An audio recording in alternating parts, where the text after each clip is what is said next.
Paul Ihander here, Graham Hill there, and we are joined by Duke quarterback Darian Mensah. Darian, thanks for joining us on the program today. Sir, thanks for having me. So you're a West Coast guy, SLO, Santa Maria. I know you. So you're a West Coast player. Then you went to become a Gulf Coast player. And now you're on the East Coast and an East Coast player. What's that transition been like? It's had to have been a whirlwind for you to go from high school to New Orleans for a year and a half, 2 years, and then now you're here in Durham. Yeah, absolutely. Definitely been a journey so far that to remember. But I've been used to transferring. I transferred, during high school, and so I've been, kind of got acclimated to becoming the new guy in the room and just building bonds with the teammates around me. And so just looking forward to the season and continuing to build those bonds with my guys.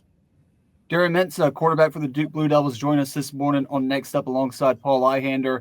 I'm Graham Hill. And Darian, throughout your journey now land at Duke, I'm just curious, as you go through the spring practices and get ready for the spring game this Saturday, what aspects of your game have you focused on the most improving during the spring practices?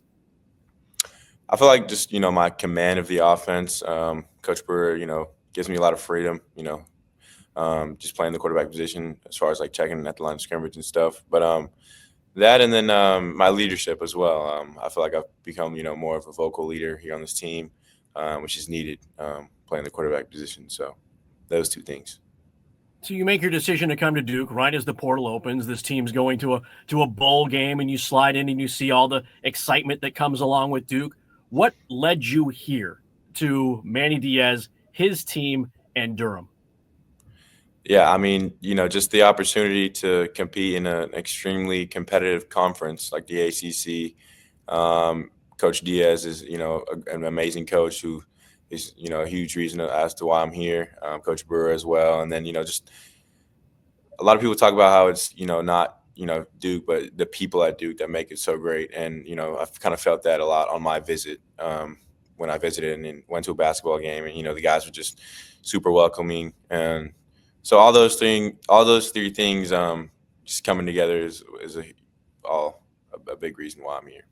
And Darian, now that you've gotten acclimated, you've gotten adjusted to living or to being at Duke, I'm just curious, how's your overall experience been both on and off the field, and how have you enjoyed Durham? I know you said you went to a Duke basketball game during your trip. Have you gotten to a chance to go see the Durham Bulls yet, right down the road from you? When's that going to happen? Yeah, I'm actually going to a game this Friday with a couple of the nice. line and some receivers. So excited for that. The basketball games is, they get crazy. And so those have been, two things that I've been looking forward to. But Durham's kind of reminds me of home, and San Luis Obispo, just laid back, not a lot going on. And I kind of like that. So. Well, we lack a little bit of beach and palm trees here. I mean, I'm just saying. I'm like, West Coast kid. I get it. I grew up on the West Coast too, and so I totally understand that. So this is a question that you may or may not want to answer or whatnot, but a lot of it was made of your recruitment here, and you're going to a Durham Bulls game. So I think you have the coin. Are you picking up the tab at the Bulls game for your linemen and receivers and whatnot, or are you going to make them pay? Of course, absolutely. I'll pick up the tab. My family's coming too, so it's only right. Darian, as you talk more about your style of play and just getting acclimated to the Duke football program, I'm just curious, how have you adapted to Duke's offensive system under what head coach Manny Diaz wants to do on that side of the ball, and also offensive coordinator Jonathan Brewer? Just how comfortable do you feel in the offense right now? I'd say I'm, extremely comfortable, just being this far along in the process. I feel like I have a lot of confidence in my OC, and it's reciprocated. He has the same in me. And so when you have that kind of relationship, the offense is in good hands. And so just having that, and then, having, a defense like ours as well, that can, come in and wreak havoc on other offenses is huge. So just having all that confidence and on both sides of the ball has been huge for me. Duke quarterback Darian Mensah joining us here next up here on 99.9 The Fan. That's Graham Hill. I'm Paul Ihander. Darian, you talk about comfort, and a lot of that, you may have created yourself a little uncomfortable situation knowing that the 2025 Duke schedule has Tulane on it, and then also you get a trip home, sort of, as you play Cal in October. How do those two kind of tumble around in your head as you know those are coming down the pike? Yeah, I try to just take it one day at a time. Just coming out, we got the spring game first, but those definitely stick in the back of my mind. Playing my old OC, my old head coach, and all my old teammates. Those are my guys. But yeah, just try to take it one day at a time, and when that game comes, and that game comes. But Cal, though, you get to go home, sort of. It's the first chance for, your mom and the rest of your family to see you. I'm assuming that you'll be hitting up your teammates for tickets if that happens to work out in your situation. Yep, absolutely. Yeah, my mom told me she's gonna rent a bus and get as many people as she can packed in there and come up to Cal. So that's gonna be an exciting one too. Darian, I'm curious, during your time at Tulane, how familiar were you with Duke as a football program? Did you get because Duke had a lot of chances, or Duke has had a lot of primetime games recently in the past 2 seasons on ESPN. They had the Friday night game against Florida State. We had Manny Diaz on the program to preview that one. So how familiar were you just by kind of getting a chance to sit back on your couch and watch them? And then when did you kind of start to think that this might be a school that I would be interested in pursue or continue my college football career with? Yeah, I wouldn't say I was extremely familiar. I knew who Coach Diaz was. He's been a great coach for a long time. And then I watched the Ole Miss game, after the season, the Miami game during the season, just sitting down and watching ball. But it didn't come to me until, after the season when I really thought about, my decision to enter the portal, when I really started to consider Duke as a home for me. So a lot has been made about the portal, Darian. What was your experience like? You hit the portal, and then all of a sudden your text messages light up. You obviously have good representation. You clearly trust them with your path and your faith and what you want to do. But how was that process for you? I mean, you had to build some trust, obviously, with the people who had you in mind, but also trying to figure out, does this coach really need me, or does this fan base really love me up, or is it just all bluster and smoke? Yeah, I feel like the biggest thing for me was, OC and head coach and just that relationship. I think a big thing here that kind of sold me was Coach Diaz sits in on every quarterback meeting.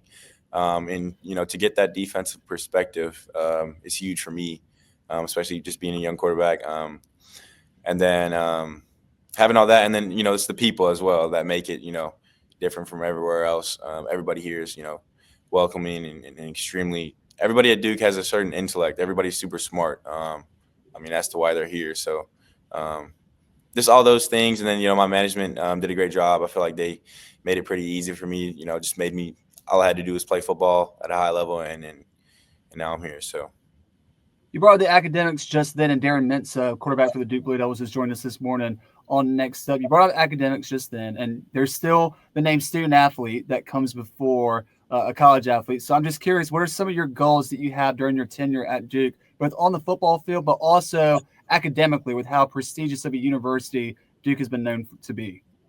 Yeah, absolutely. To get a degree is definitely on my list of goals. Just trying to balance that in football, but also have fun and really enjoy my experience here in Durham are two of my biggest goals, on and off the field. So, Darian, a lot of folks, don't know a lot of your backstory. You were raised by a single mom. That's really a big passion point for you. How did she shape you as a man and then as an athlete, and trusting you to make the right decisions for not just for you, but for those around you? Yeah, growing up, my mom, worked multiple jobs at a time. And so just seeing her work ethic kind of, I would say left a chip on my shoulder as well. A lot of nights where we didn't have much. And so just seeing that at a young age, growing up, just instilled a work ethic like no other for me, I feel like. And to just want to take care of her and my family. And so just having those two things, hard work can do everything for you. And so having that and, just a belief in myself that she's, instilled in me since I was a kid that I can, play at an extremely high level. All those factored into, where I'm at today. So Darian, I'm for her. I'm sorry about that, Darian. I'm sure as somebody who also comes from a single parent household, I can really resonate with that answer. Obviously, I'm not throwing a football down the field, but I'm sure throughout your time you've had a lot of father figures, whether it be your high school coaches, previous college coaches. So when it relates to your current head coach, Manny Diaz, in closed door interactions, what's one thing that you've been able to take away from your interactions with him so far that might surprise somebody from the outside looking in, such as us media members? Yeah, I'd say how in tune he is with your mental health. We get up and meet every day before practice, and he's always, giving us a way to gaining mental edge. And And so, he talks about pressure a lot and how preparation exceeds pressure. And so just having that and all, the fact that he's that in tune with, mental health is extremely real, especially like right now. It's something that, people might not be like, oh, okay. Like they might be surprised by that. Duke Blue Devils fans are a passionate fan base, much like you'll find throughout the ACC. It's a little bit different of a bit. They want to love you one day, they want to hate you another day. So I'm not going to pin you down too hard, but you're staying, right? I mean, you see all this noise and movement right now. You're staying. You're not going anywhere, right? 100%. I'm here to stay. I just have one final question for Darian Mensah. I really appreciate your time for joining us this morning. How do you plan to leverage your experience of coming or playing in the American Athletic Conference, a conference where you had the experience of playing in a conference championship with the Green Waves? So how do you plan to use that experience while you lead the Blue Devils hopefully to an ACC championship game this upcoming year? Yeah, I feel like just taking that blueprint and, transferring it over here and, showing the guys that it's the little things that can get you to where you want to go.